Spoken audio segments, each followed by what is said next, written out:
Today I'd like to talk about a couple of themes that came up in two interactions today. One was an online message and the other was a online chat that I was having, or face-to-face talk, and both of which included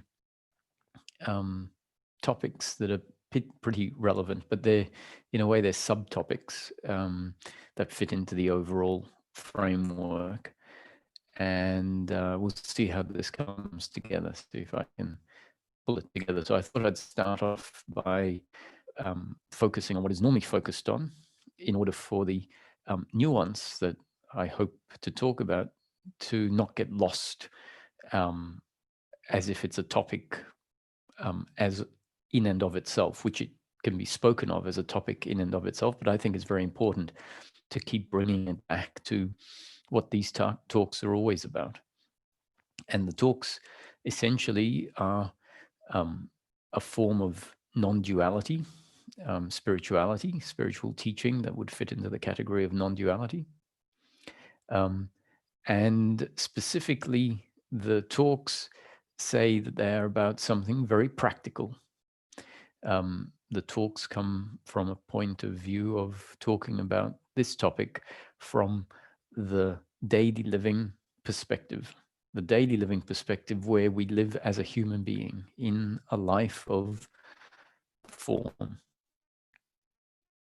And the description is that spiritual seeking, the movement that we find ourselves going through, is a movement from suffering, knowing ourselves or knowing life as an experience that we're having, where there is a layer of uncomfortableness and suffering in that experience, to knowing ourselves differently, where the experience of life is still, in some respects, common and the same.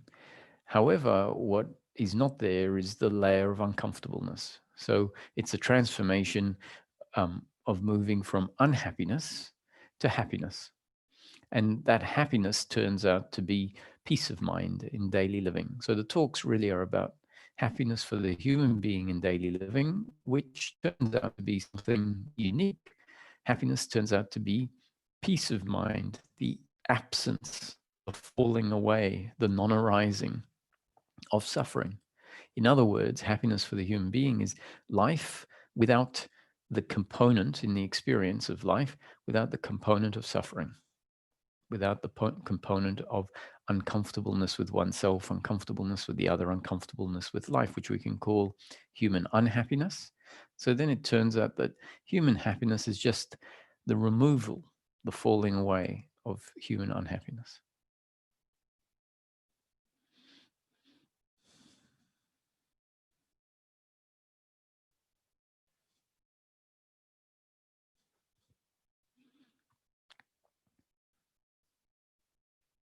And what is important to note in the descriptions put forward is that the experience we have, which is really what life is, the momentary experience. So life has only ever presented as an experience in this moment. So what you are aware of right now is the present moment, and life has only ever been a continually morphing and changing present moment experience. And that experience is not something that we create, but rather the sense of who we are exists within the experience that is here now.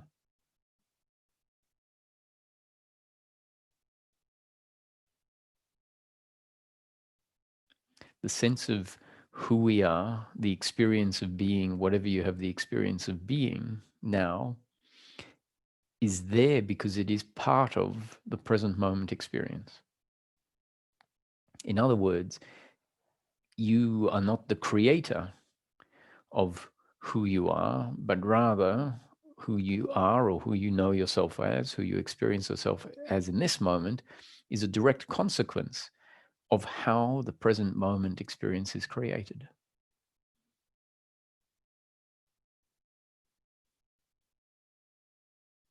So the human experience is exactly that. It's an experience of being human. And we don't create the experience. The experience is created. And in the experiencing of the experience is life being experienced from a certain perspective, life being experienced from the perspective of the human being. But the human being and the perspective is contained within the experience.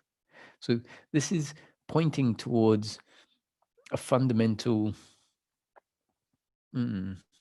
realization that needs to take place. That is, I am not the doer.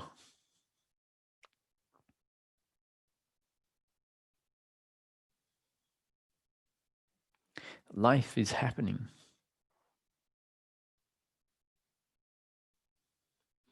And it's fair to say that the deeply ingrained attitude, belief, sense that we have is that I am the creator of what happens in my life.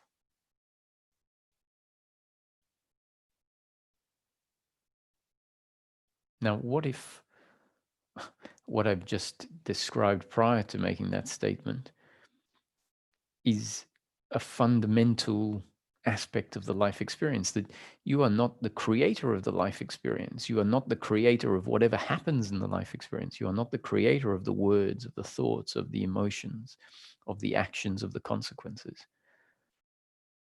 But rather, all of those movements happen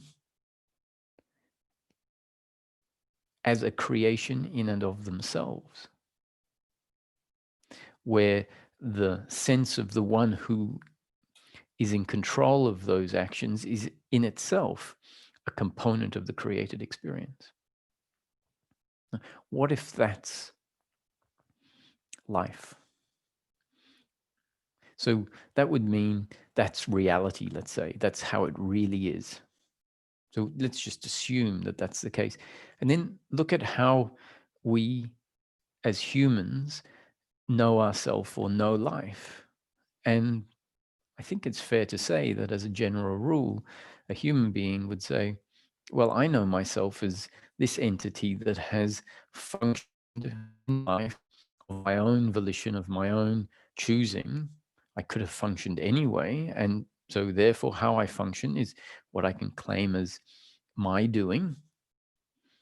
And therefore, we can say that there is an attitude of personal doership that looks at whatever happened in the past and in the present and in the future with the attitude of, yes, that is my responsibility, my creating, my orchestrating. So I am the orchestrator, I am the doer, I am the one in control. And that attitude, in a sense, creates, or not in a sense, that attitude creates a psychological me, a belief of of the subject. It creates a belief about what the subject is. Now, what if, well, that doesn't line up with how I described life originally? So we have what is, and then an idea contained in what is that says, no, I am the one making life happen. It could be as simple as that, that is the revolutionary shift that happens as part of the seeking process.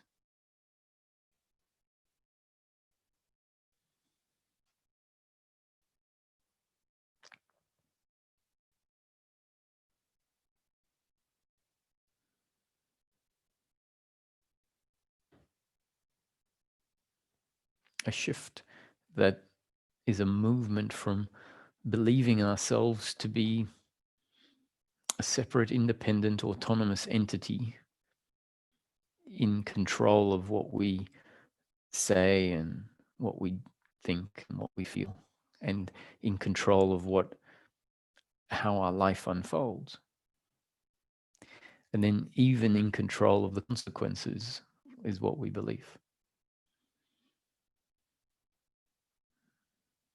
So a shift from that to realizing life is happening. Life is like a journey or a train ride or a bus ride, and we're on it. We're experiencing it.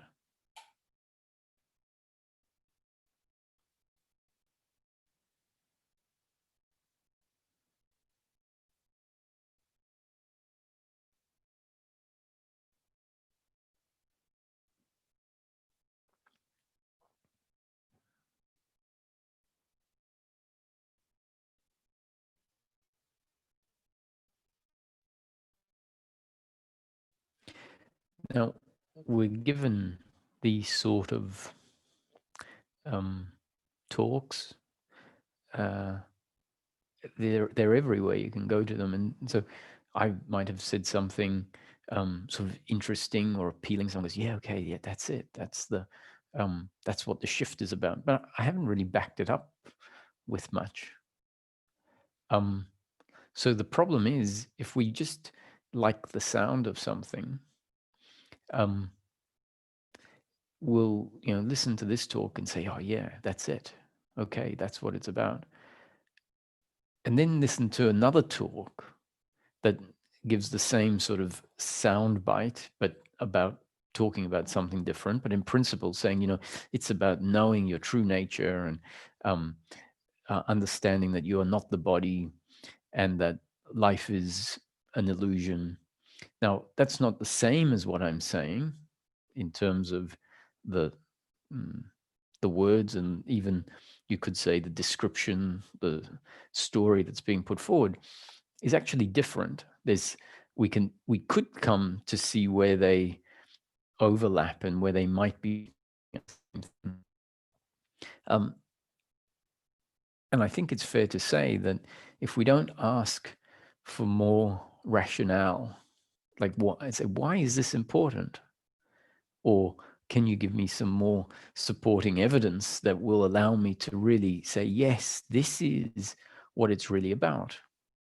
Rather, not yes, this is what it's really about, because yes, that sounds really good, but yes, I can confirm, I can look at things in my own daily life experience to say, I like this story because it matches in with my own life experience that I can feel. I can say, yes, that matches. And so what I'm getting at is that the first part of the talk, I said, well, what if life is a happening and we believe it's my doing? And what if that's the change that has to happen? But why? Why is that a problem? Or why would that be a problem? What can how can I know, or how can I come to see that, yes, that is the problem? Because if we don't come to see for ourselves, yes, that is the problem, then we'll listen to that and say, oh, yes, that's the problem. Because I was told that's the problem and it sounded reasonable. It resonated with me. And yes, that's the problem. But then when we hear the next one, there's going to be quite a lot that sound convincing. And I'm not saying that there's only one that's right, because there's lots of methodologies. But what I'm hoping to emphasize is that if we engage in a methodology, because it sounds right, to really understand the mechanics where we know, yes, this is the problem, then we end up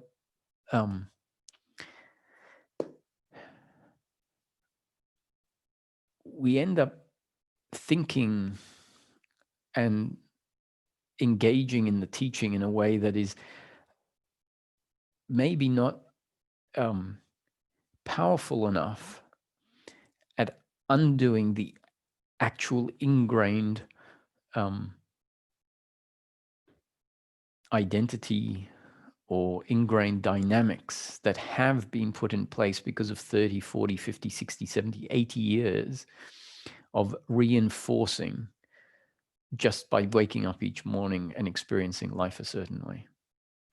So spiritual seeking at some point needs to start getting very sharp in order to cut deep enough to where the ingrained error lies.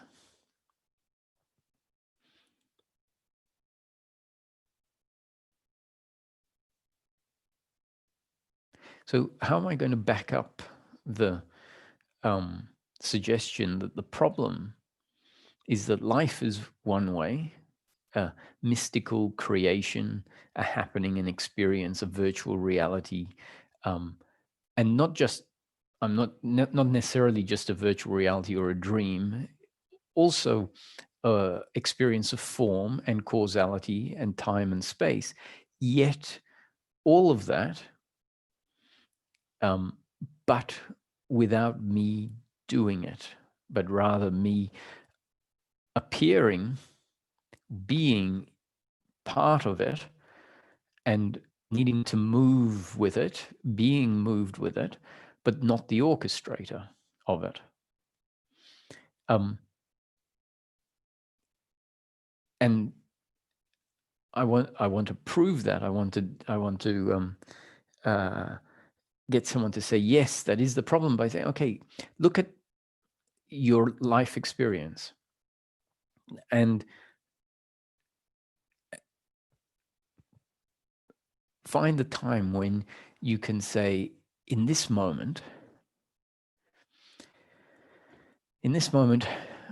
I can't say that I'm happy to be a human. I'm happy to be alive.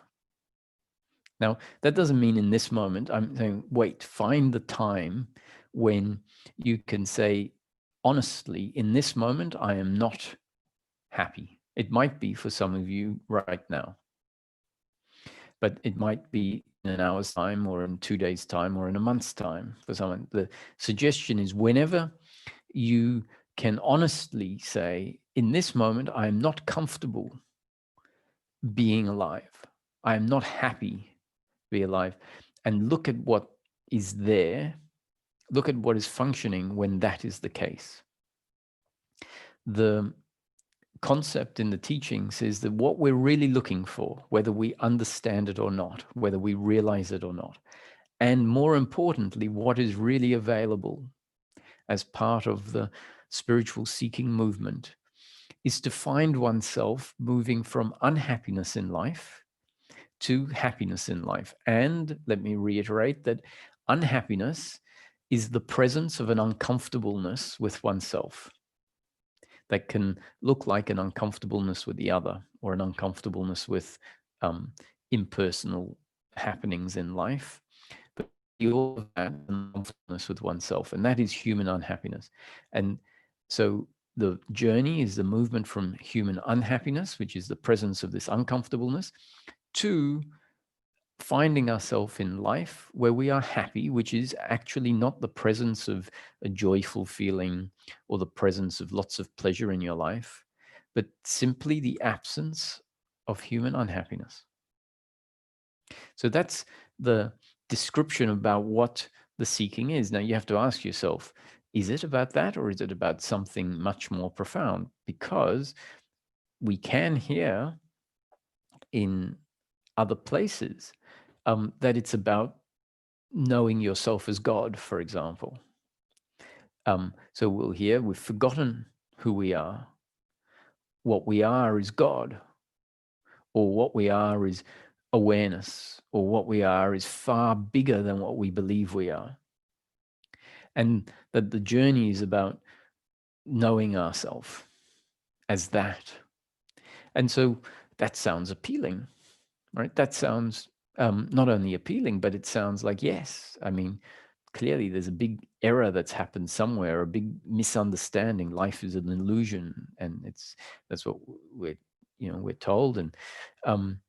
And so, yes, I like this. I've forgotten who I am, and I need to know myself, and what I am is actually one with the whole universe. And so when you know yourself, you will know the universe. You will not be separate from the universe. So that means who knows what it means? It means we will know the secrets of the universe once and for all. We will understand what happens after death, and who knows? So that could be what a seeker is seeking. And believe me, when I come across a seeker that has come from a different seeking path, I'm completely grateful for the teaching that Ramesh put forward and what I hopefully am putting forward in a successful manner, because it narrowed down for me seeking to something that I have no doubt, based on my own experience, that that's what is available and that's what seeking is about. So if I come across someone whose makeup at that point in time has a completely different idea, often I can see that, wow, that idea is actually quite off track. Some of the fundamental key points that need to be looked at aren't even being considered as important. So the seeker is there in their seeking, sometimes 20, 30 years of seeking, and in half an hour of conversation, in 5 minutes of conversation, they're seeking what they think it's about is revealed. And sometimes it's like, where to start?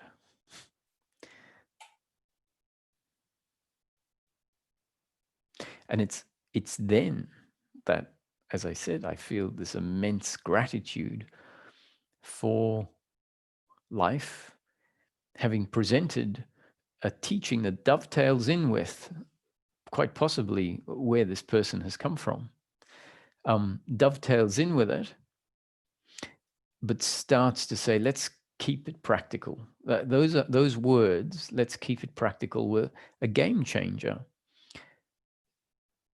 because in order to undo certain obstacles, some parts of the seeking have to be about, let's not make it practical whatsoever. Let's highlight practical aspect of life as being completely illusory.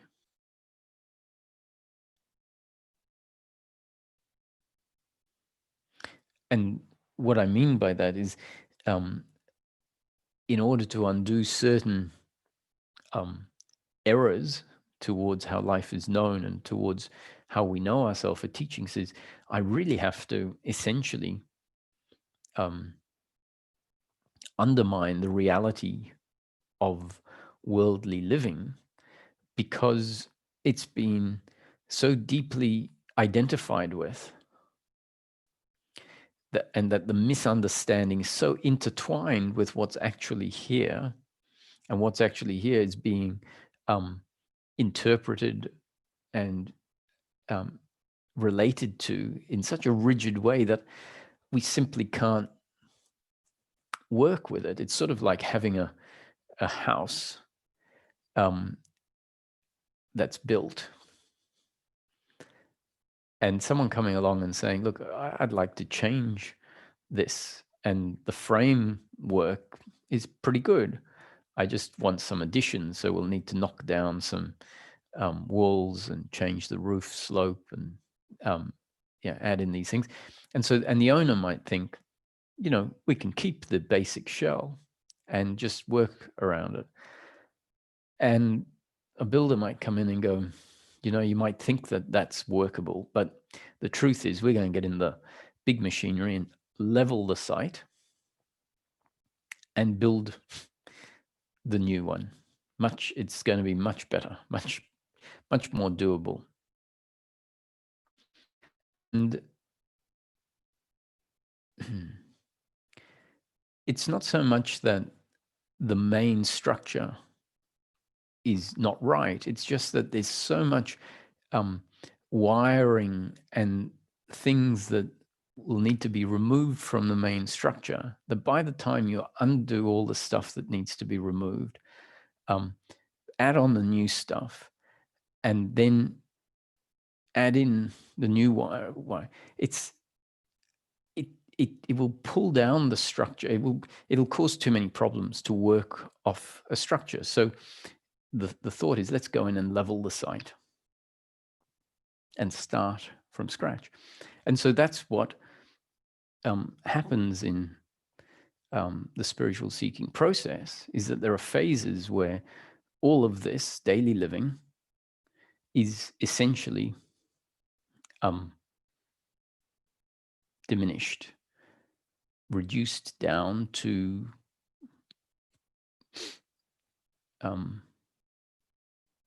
illusion,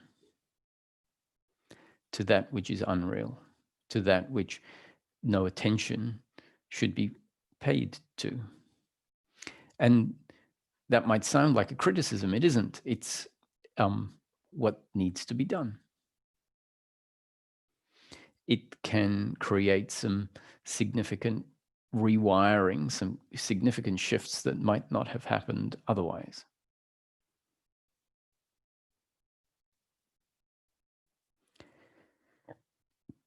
It also creates someone who tends to be quite unable to look at life practically, because that layer of life, which is still really here, has been turned into essentially by their thinking, which won't appear to be the case. It will seem like reality is that this doesn't exist other than illusion and non-reality. So that's what it will feel like. It will feel like I don't have a belief system about this being unreal. It is unreal.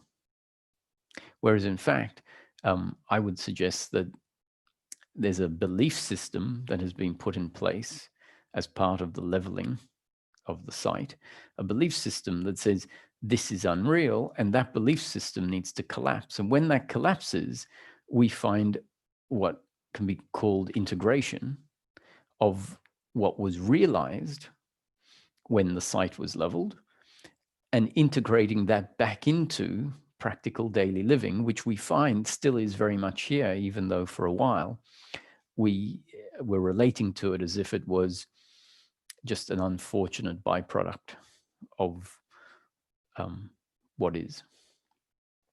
And so this statement, let's keep it practical, was essentially the statement that brought Roger back down to earth. And Roger had no interest of being down on earth, because Roger's seeking was about being that which is not down on earth, because the seeking was assumed to be about that, about coming to know yourself as the absolute. And anything down on earth is the relative. Now, I'm very grateful that that was what Roger's seeking was about, because it needed to be about that in order for certain beliefs to. Roger wanted it to be actually about no Roger, because about the absolute.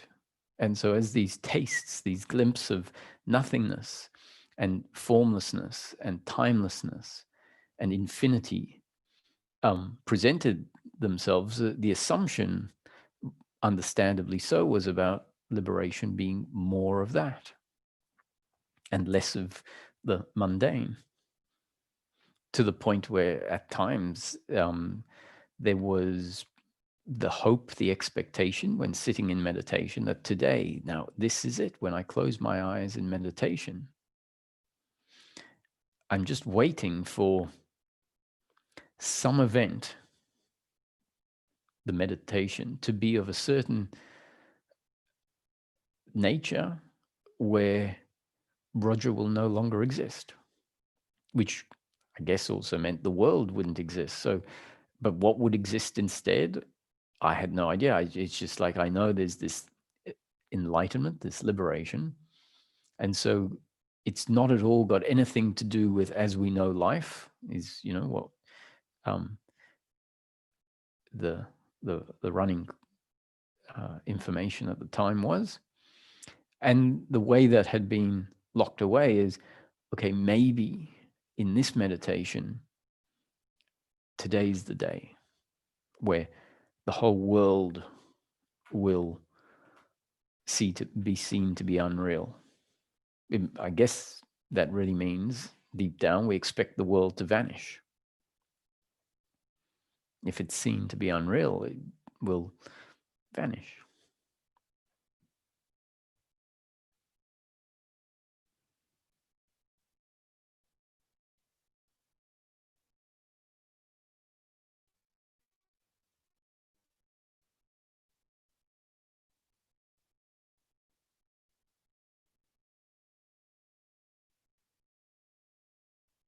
So when I got to Ramesh, which was, 4 or 5 years into fairly intense seeking within the non-dual framework, where a lot of these awakenings and shifts and had taken place, inspired by teachings that were focusing on that, I sort of expected Ramesh to be a continuation of that.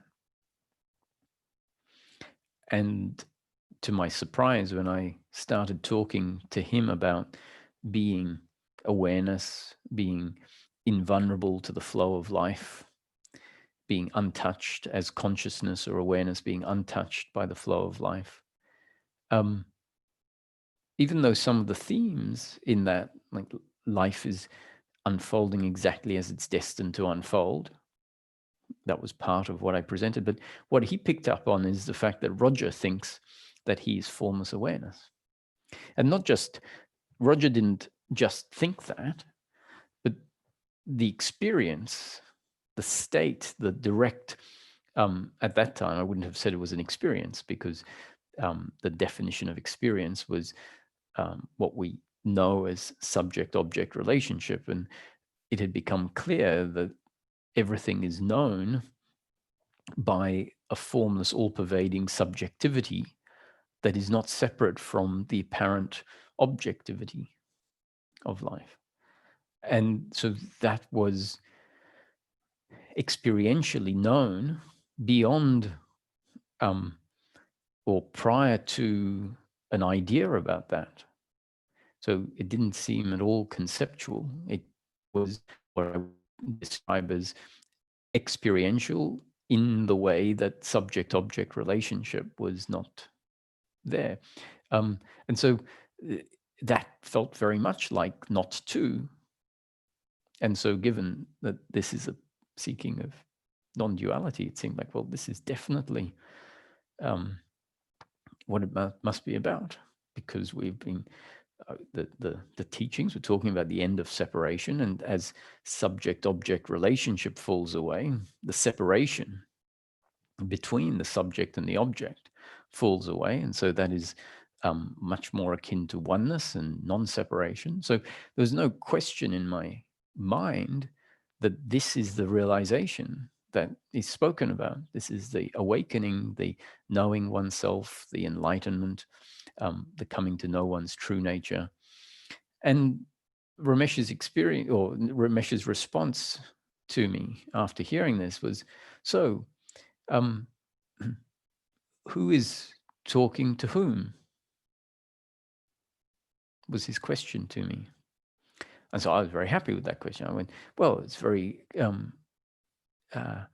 from one perspective, we can say consciousness is speaking with consciousness, and consciousness is listening to consciousness. What I am is consciousness. All there is consciousness. Now, that wasn't me just repeating words I had read. Those were words that were describing the way life was known. And in fact,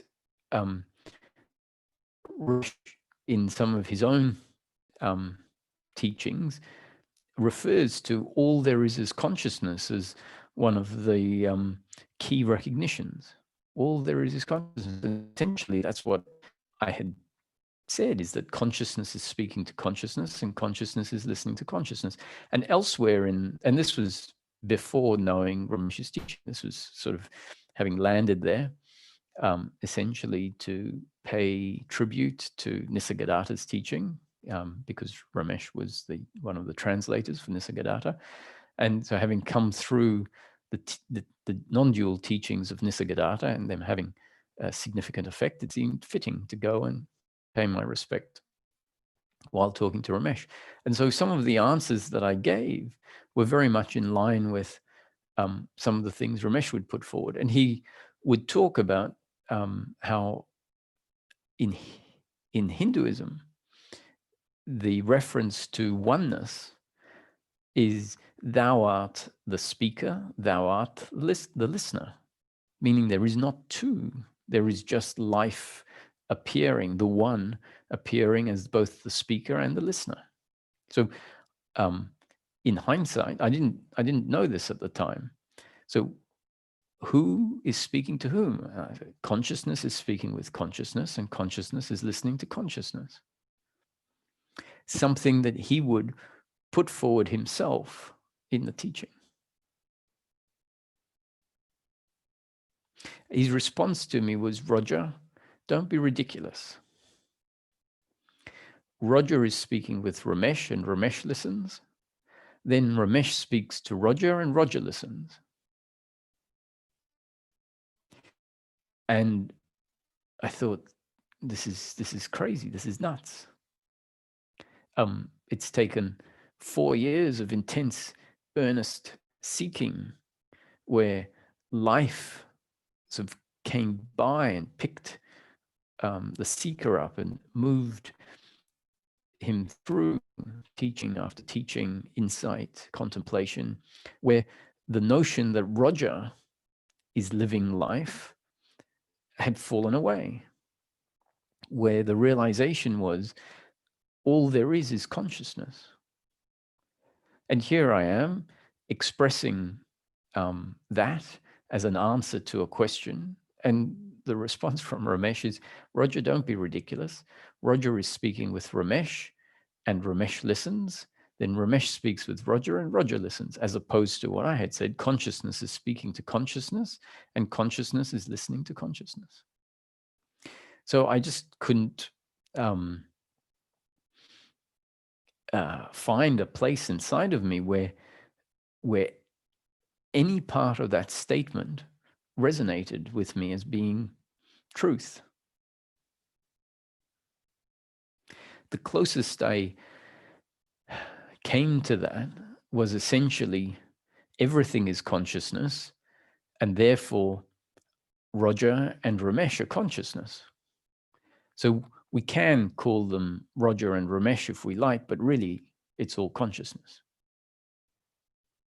That was the only way I could somehow hold what he was saying, which is really not holding what he was saying, but coming back to what I was saying. It was my way of saying, well, really, it's consciousness speaking to consciousness and consciousness listening to consciousness. And his point was, Roger, don't be ridiculous. So I couldn't really feel comfortable with this way of making it sit, which is, yes, but Roger is consciousness and Ramesh is consciousness. So really, yes, Roger is speaking to Ramesh, and Ramesh is listening to Roger, and then Ramesh speaks and Roger listens. So I can go, yes, okay, but really it's consciousness speaking to consciousness. And that wasn't the point. The point was, let's keep it practical.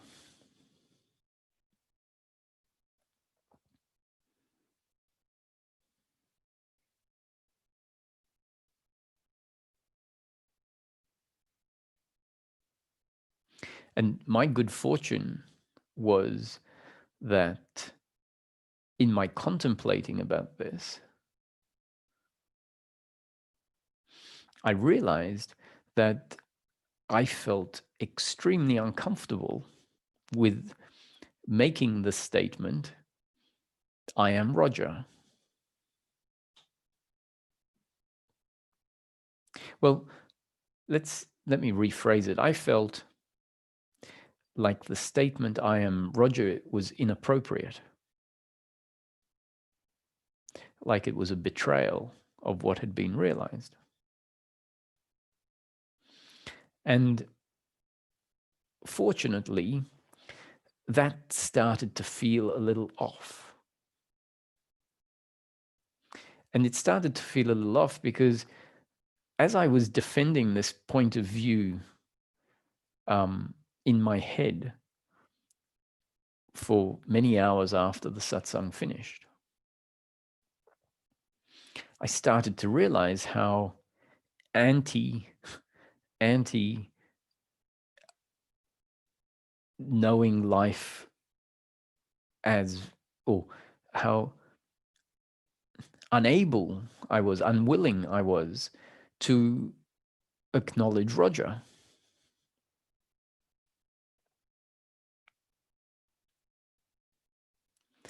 And I thought, this is a bit odd, because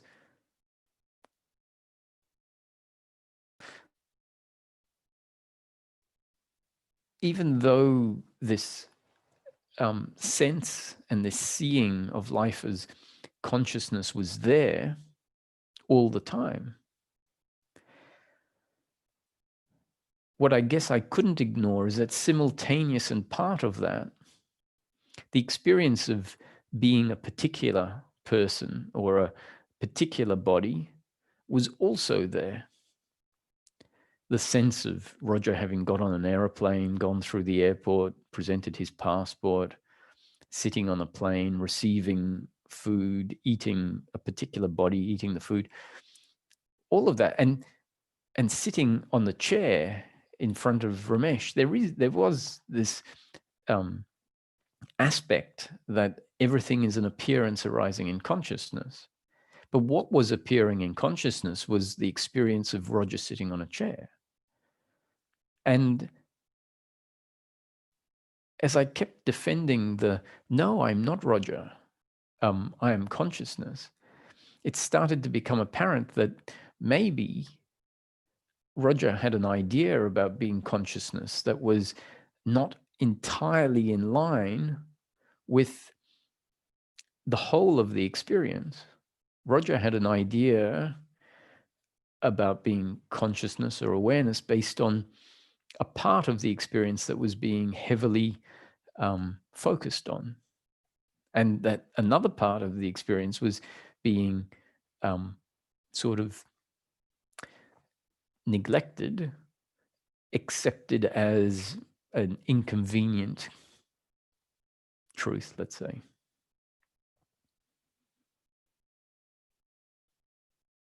And I started to realize that what was happening was the equivalent of someone walking down the street saying, oh, there's a pile of bricks, and there's another pile of bricks next to it, and there's a pile of bricks on the other side of the road.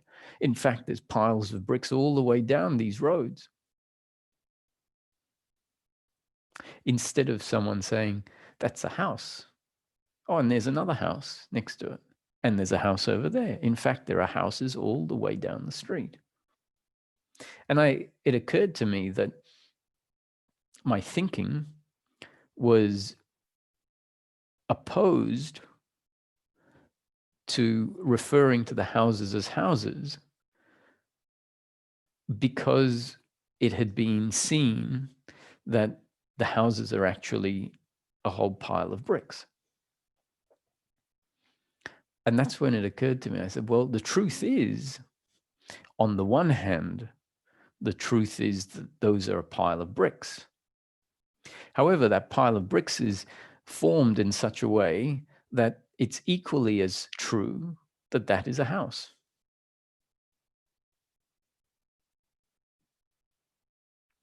So I wonder if that's what he's getting at. Maybe I was sitting in the chair opposite him, insisting that these are all piles of bricks. They're not houses.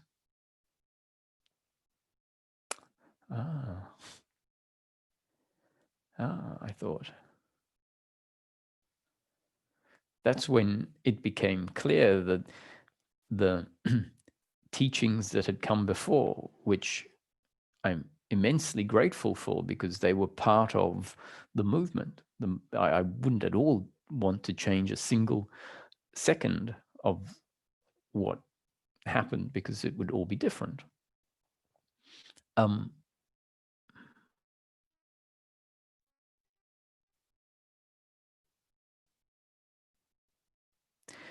But what became apparent is the teachings that came before had resulted in, not because of the teachings, but because of the way that this body-mind organism related to the teachings, had formed a new belief that what I am is consciousness or formless awareness, untouched by circumstance, because circumstance is arising inside of what I am and can't alter the ever-present awareness that is aware of what is arising inside of it.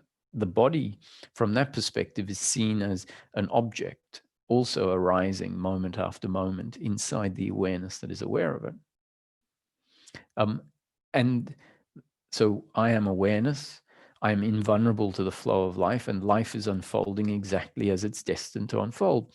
And it became apparent that that was like a shield and a sword and a spear that was being very effectively used to fend off life.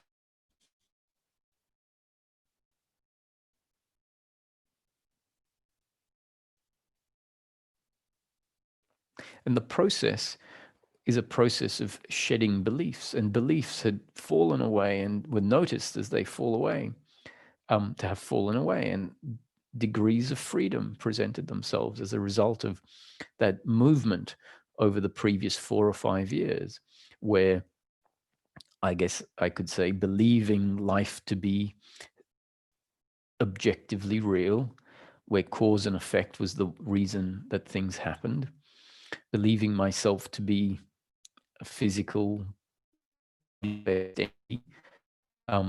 all of those beliefs were challenged by this alternate description of life put forward by the non-dual teachings. And as they fell away, there were these amazing movements, energetic movements in the body, and senses of, I am so much more than I thought I was.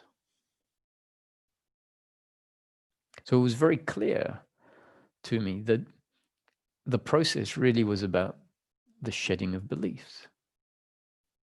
And because the experience of life was known from this perspective of formless awareness, and a significant amount of suffering was absent, I was pretty convinced that there were no more beliefs, that they had fallen away. Until this fateful morning where I'm speaking with Ramesh for the first time. And he says to me, Roger, don't be ridiculous. Which inspired this thinking, this contemplating, this arguing with him in my head after the satsang. Not with him there, but for hours afterwards, trying to support my position, which is something that happened many times in the relationship with Ramesh. Is I was continually being challenged at those layers that needed to be challenged, and that essentially was a challenge to the way I was seeing life at that point in time. And because largely there wasn't any suffering, I would often think that my way of seeing life was quite accurate. And time again, I would find that after this wrestling in my head, his point would hit home, and I go, he was right. He was right. I think it must have happened 5 or 6 times in relation to some fairly significant beliefs that I had along the way that he challenged. And mind you, these are beliefs that in the non-dual arena are everywhere. They sort of, they're standard. It's almost like, yep, if you're going to play in that field, you're going to get this sort of mud on you. It's like, it's inevitable. And so these beliefs I'm talking about are everywhere in the non-dual seeking scene. They're actually a good sign, because for those beliefs to have set in, it means some prior, more limiting beliefs have fallen away. What I'm describing is exactly what Ramana Maharshi was pointing at when he says, use this thorn, which is referring, the thorn is a tool to remove the thorn embedded in your thumb. Now, a thorn in your fingers being used as a tool is referring to a spiritual teaching concept. A thorn embedded in your thumb is a concept that has turned into a belief.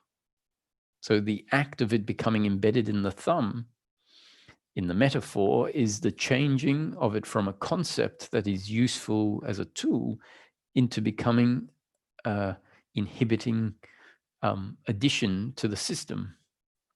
So the pointer is use this thorn to remove the thorn embedded in your thumb, but be sure to throw both thorns away, meaning when the belief is uprooted, which means the concept as a belief has been uprooted, throw that concept away, throw the concept that is being used as a tool away.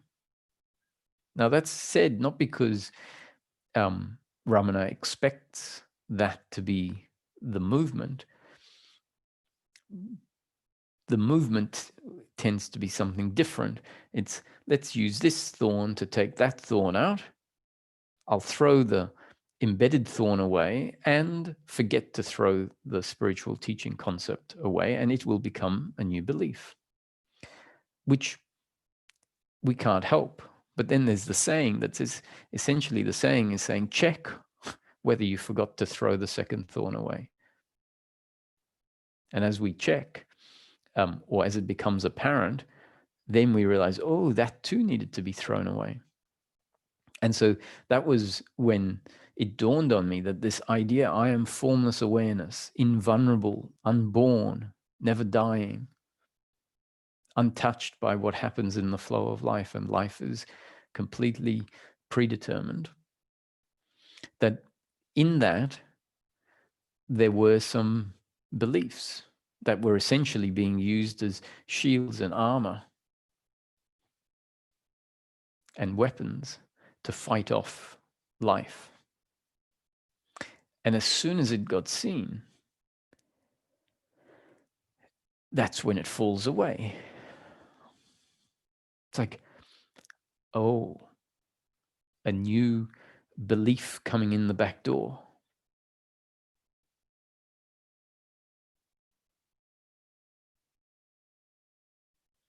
And so this was essentially inspired by let's keep it practical, which means let's see if we're failing to call houses houses because we've see the fabric of the house is bricks. And if we've come to see something that we didn't see before, have we made the mistake of saying, oh, what we saw before was untrue, and now what we see is the truth? Could it be that what was a problem was only seeing one side before, knowing only the house and not having any sense of the fabric of the house, not having any sense of the essence of which the house is made? And so then we awaken, we realize, someone says, let's tear this house down so it gets deconstructed, and we see all these bricks and we go, oh, I never knew. Another good example could be, if you see a big poster on a billboard, from a distance, it seems like a seamless image. Whereas if you go up close, you'll realize that the image is made up of pixels. And so from close up, it may not be the same as looking at it from a distance, and close up, you get to see the pixels. You get to understand, oh, this big poster is made up of pixels. To then miss the imagery, to no longer be able to see the imagery for the pixels, and to then insist that that is just pixels, and to go around saying, you know, that image doesn't really exist, because what it is it's a whole lot of pixels. And in a way, that's an awakening. That's coming to know the image as we didn't know it before. And so in a way you can say it's coming to know the image more truly. However, if we discard one aspect of the image to take up another aspect, what we may be doing is failing to hold the whole. And the whole is that it is it is both and neither.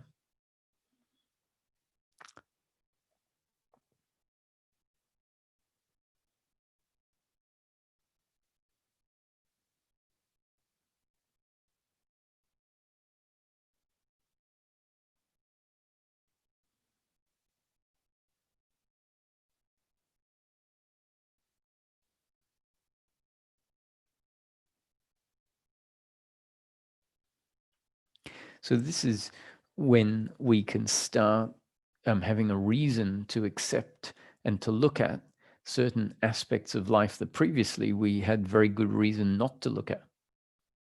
If we see there is a need to keep it practical, and something that ties in with allowing us to say, yes, I have to keep it practical, is to realize that after awakening, after liberation, we still have to continue to live our life as the human being.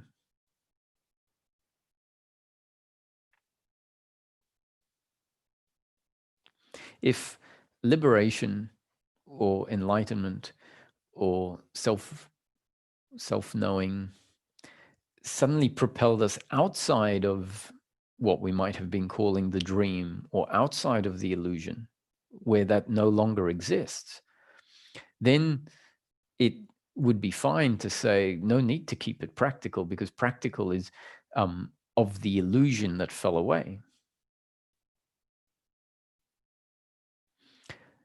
This is a nuance that our thinking needs to we do think that because we see, let's say, the relativity of time and space and objects, that, oh, now I see reality and the illusion has fallen away. However, the illusion is not the world of form per se. That actually still remains, because we've all heard of the story, or maybe you've heard about the story about the king in India, and a wise man told him some, you know, gave him some information when the king quizzed him, and the king then ordered his guards to stampede the man with the elephant, and the wise man, the sage, ran up a tree to get out of the way of the elephant. And the king said, "But you told me that you are not a form and whatever." And the point of the story was that the sage didn't hold that absolutely. So the king at first was surprised. Why are you running away from the elephant? And the sage came back with some explanation that essentially showed the paradox that needs to be held. So to realize that even after liberation, the sage continues to have to function in the world of form. The lifting of illusion doesn't lift time, the passing of time. It doesn't lift causality. It doesn't change form from being there. So the sage continues to have to follow the rules of the world of form. So what is the illusion that has arisen, or that has lifted? The illusion that has fallen away. And I would say that